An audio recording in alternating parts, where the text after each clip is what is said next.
एक मुक्तक से शुरू करूंगा कि नंबर दे देना, मैं सीधा व्हाट्सएप पर लिख दूंगी। बिल्कुल बिल्कुल। जो जितना पाना चाहे है जान लो वो उतना खोता है। जो जितना पाना चाहे है जान लो वो उतना खोता है। जो जितना हंसना चाहे है देखो वो उतना रोता है। दुनिया में सब दुख का कारण बस पाने की चाहत है। जिसको चाहो वो मिल जाए बोलो कब ऐसा होता है।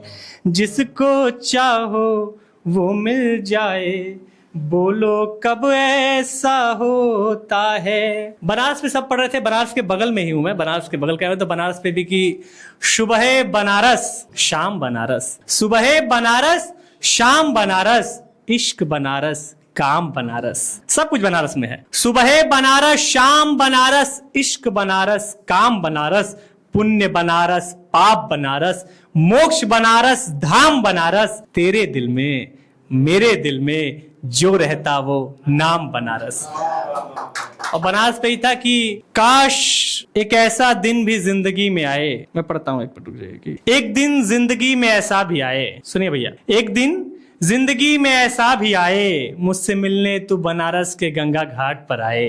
प्रयांश तो तुम्हारे लिए है। एक दिन जिंदगी में ऐसा भी आए मुझसे मिलने तू बनारस के गंगा घाट पर आए। मैं तुझे देख के मुस्कुराऊं तू मुझे देख के शर्माए, दोनों के हाथ में हो कुल्हड़ वाली चाय। आए हाय आए हाय।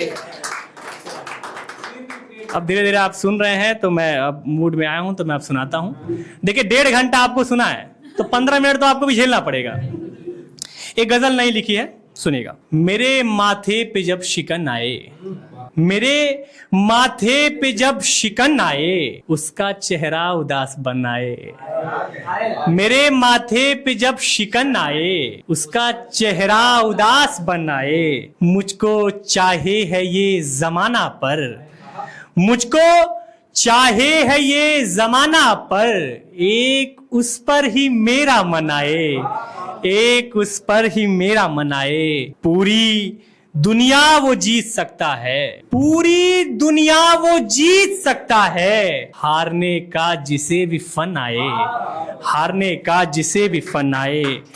मेरा सूरज उरूग हो अब तो, उदित हो उदय हो, मेरा सूरज उरूग हो अब तो, मेरे जीवन में तुझसा धन आए।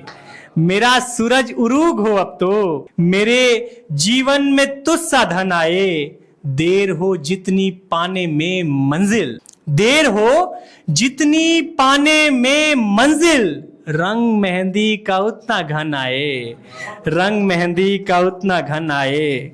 सबको मिलता गया तबर्रुक पर, प्रसाद सबको मिलता गया तबर्रुक पर, मेरे हिस्से में बस हवन आए, मेरे हिस्से में बस हवन आए। और अंतिम शेर की कब से डोली सजाए बैठा हूं, कब से डोली सजाए बैठा हूं, अब तो तू बन मेरी दुल्हन आए, अब तो तू बन मेरी दुल्हन आए। मेरे माथे पे जब शिकन आए उसका चेहरा उदास बन आए। पिता पे एक कविता पढ़ता हूं, सुनिए कि आप सब याद करें अपने पिता को कि पूरे परिवार का बोझ कंधों पर उठा रहा है, पूरे परिवार का बोझ कंधों पर उठा रहा है, वो फरिश्ता ही है कि फिर भी मुस्कुरा रहा है। पूरे परिवार का बोझ कंधों पर उठा रहा है, वो फरिश्ता ही है कि फिर भी मुस्कुरा रहा है। किसी ने जिम्मेदारी का पर्याय पूछा है, किसी ने जिम्मेदारी का पर्याय पूछा है, मेरी जुबान पे बस पिता पिता आ रहा है, मेरी जुबान पे बस पिता पिता आ रहा है।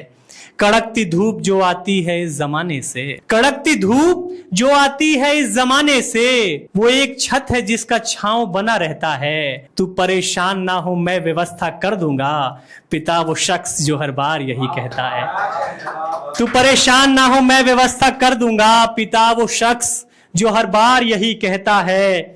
वही जनक वही पालक वो करने वाला है, वही जनक वही पालक वो करने वाला है। मेरा है राम वो शिव वो मुरली वाला है। मेरा वो राम वो शिव है वो मुरली वाला है। वही गीता पुराण आदि रचने वाला है। वही गीता पुराण आदि रचने वाला है। मुझ में संस्कार नीति ज्ञान भरने वाला है। अगर कुटुंब को साहित्य समझा जाए तो, सुनिएगा, अगर कुटुंब को साहित्य समझा जाए तो गद्य में प्रेमचंद पद में वो निराला है। गद्य में प्रेमचंद पद में वो निराला है। किसी पवित्र नारियल से होते हैं पिता भी, किसी पवित्र नारियल से होते हैं पिता भी, सख्त बाहर से मगर अंदर से नर्म होते हैं। किसी पवित्र नारियल से होते हैं पिता भी, कड़क बाहर से मगर अंदर से नर्म होते हैं। हमारी नींद पूरी हो सके इस वास्ते भी, न जाने कितनी रातें वो भी नहीं सोते हैं। हमारी नींद पूरी हो सके इस वास्ते भी, न जाने कितनी रातें वो भी नहीं सोते हैं। सभी सदस्य, साइकोलॉजी बता रहा हूं पूरे परिवार का, सभी सदस्य जैसे छोटे छोटे मोती हैं। सभी सदस्य जैसे छोटे छोटे मोती हैं। पूरा परिवार एक माला जैसा होता है। पूरे सदस्य जैसे छोटे छोटे मोती हैं।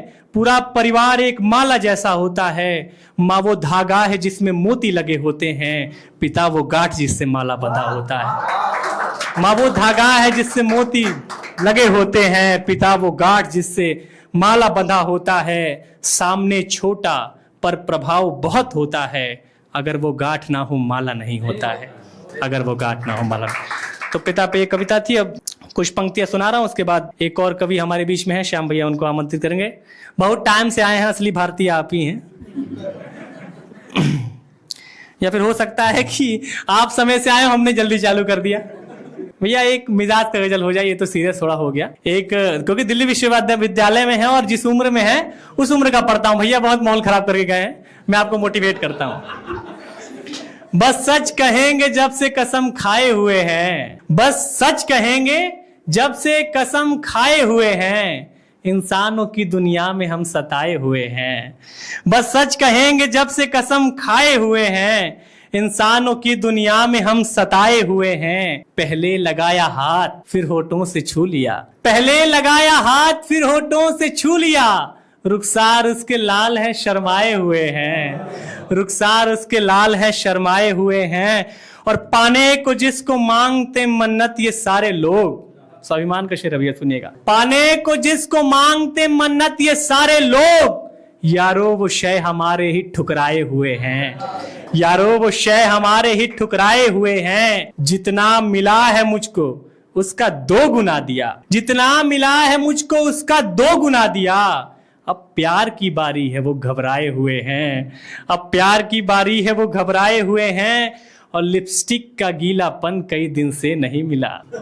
ये भी बर्दाश्त कर लीजिए। लिपस्टिक का गीलापन कई दिन से नहीं मिला। कई दिन से मेरे होंठ ये मुरझाए हुए हैं। और अंतिम शेर की ये हादसा तो, अब ये करने के बाद क्या होता है, ये हादसा तो साथ में होना ही था महाराज। ये हादसा तो साथ में होना ही था महाराज। तुमने न जाने कितने दिल दुखाए हुए हैं। और एक अंतिम शेर के साथ मैं समाप्त करूंगा अपनी मुक्तक एक पढ़ देता हूं कि मुक्तक है मेरा, 1 मिनट। दूर तुमसे जो होंगे तो मर जाएंगे। जब आप अपनी जिंदगी को एक व्यक्ति के हाथ में सौंप देते हैं कि उसके ऊपर है वो क्या निर्णय लेता है। दूर तुमसे जो होंगे तो मर जाएंगे। हर जगह तो तुम ही हो, किधर जाएंगे। हर जगह तो तुम ही हो, किधर जाएंगे। मेरा जीवन प्रिय तेरे हाथों में है। या निखर जाएंगे या बिखर जाएंगे। या निखर जाएंगे या बिखर। बहुत शुक्रिया, बहुत शुक्रिया। अब मैं आप सबके बीच एक और वीर रस के कवि जो इन दिनों श्रृंगार भी लिख रहे हैं, तो ये आपको श्रृंगार सुनाएंगे या वीर सुनाएंगे, अब इनकी मर्जी है। मैं इनके आमंत्रण पे एक कविता पढ़ता हूं क्योंकि ये देशभक्ति कविता अधिकतर पढ़ते हैं। तो वो कविता थी जिसने गौरी को शब्द बाण से मारा था। वो कविता थी जिसने गौरी को शब्द बाण से मारा था। वो कविता थी जिसके स्वर में दिनकर जी ने हुंकारा था। वो वंदे मातरम कविता थी, सब गोरे आग बबूले थे। वो कविता थी जिसको गाकर सेनानी फांसी झूले थे। वो कविता है जो मानस बनकर घर घर गाई जाती है। वो कविता है जिसको गाकर आरती सजाई जाती है। वो कविता थी जिसको गाकर सेनानी फांसी झूले थे। ये कविता मंदिर में जाकर गाओ तो भजन बन जाती है, दरबारों में जाकर गाओ कविता चारण बन जाती है, रंगों के बीच अगर गाओ कविता होरी बन जाती है, माँ का स्वर मिल जाता है तो कविता लोरी बन जाती है। मत पूछो कविता की उड़ान ये स्वाभिमान बन जाती है। मत पूछो कविता की उड़ान ये स्वाभिमान बन जाती है। कविता ही है जो 1.25 अरब का राष्ट्रगान बन जाती है। स्वागत है भैया।